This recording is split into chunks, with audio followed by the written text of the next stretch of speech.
Once we've got the environment set up just the way that we like it, it's time to turn our attention to the manner in which we are going to deliver our content.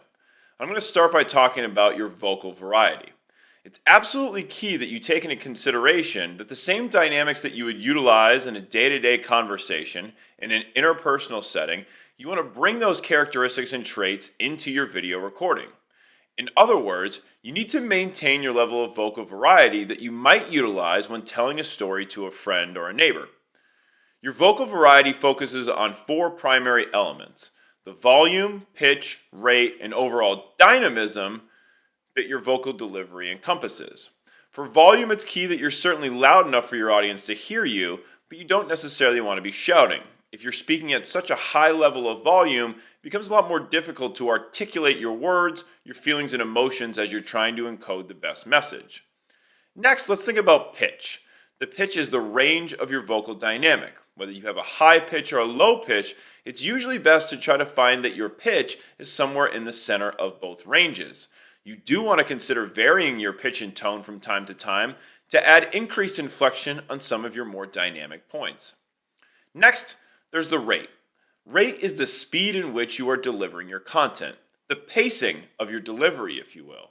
Certainly you'll want to speak slow enough for your audience to be able to understand what it is that you're having to say. However, if you speak too slowly, chances are they'll grow distracted and potentially even bored of your relatively slow delivery style.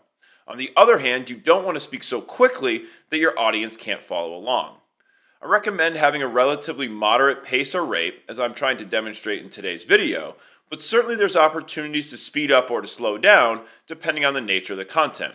Usually I have a pretty simple rule for this. If you're presenting content that your audience will find relatively elementary or straightforward, those are good opportunities to speed your rate up. However, if you're delivering content that your audience is going to find very important or critical to the overall message, those are good opportunities to slow your rate down and ensure that everyone is on the same page with those concepts or ideas. And then finally, there's the overall dynamism of the delivery itself. And really what this encompasses is the idea that you want to create range across all of these vocal varieties and techniques. You want to vary your pitch and volume, and you want to vary your rate.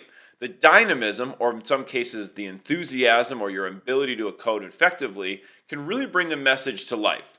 And the goal of video presentations is to bring your message to life with a very personal touch. Your vocal dynamism is exactly how you can do that. There's sometimes some questions about what is an appropriate style of movement or gesturing for video recordings. For the most part, you're going to want to keep it relatively subtle. If you'll notice, I haven't been moving my hands very much in today's presentation because if I were to, it's going to get really distracting. You may want to gesture from time to time, especially on points that you really want to emphasize. But for the most part, as I've tried to shoot today, I've kept my hands out of the frame, and at best, I've only moved my head left to right a little bit to encode some of the messages that I've had, or I've leaned forward or backwards to demonstrate my particular enthusiasm on a point. Overall, gesturing can be important, but you only want to utilize gestures when you think they're really necessary. On the flip side, you have facial expressiveness. Chances are your audience's primary attention if you're on the screen is going to be on your face. So you might as well use your face effectively to help encode your messages. Think about how important it is to make great facial expressions when you're in an interpersonal or one-on-one dynamic. Our audiences rely on the way that our face looks to infer how it is that we feel. If you're trying to demonstrate seriousness or happiness, sadness, anxiety, pressure, urgency, whatever the emotion that you're trying to convey is, make sure that your face reads that. It's very important that our face matches the content of our delivery. So I encourage you to try different delivery styles with different facial expressions to get that message just right. And then finally, there's your posture. It's important that you're sitting up straight in your video delivery, and some of you might even consider presenting in a standing up fashion.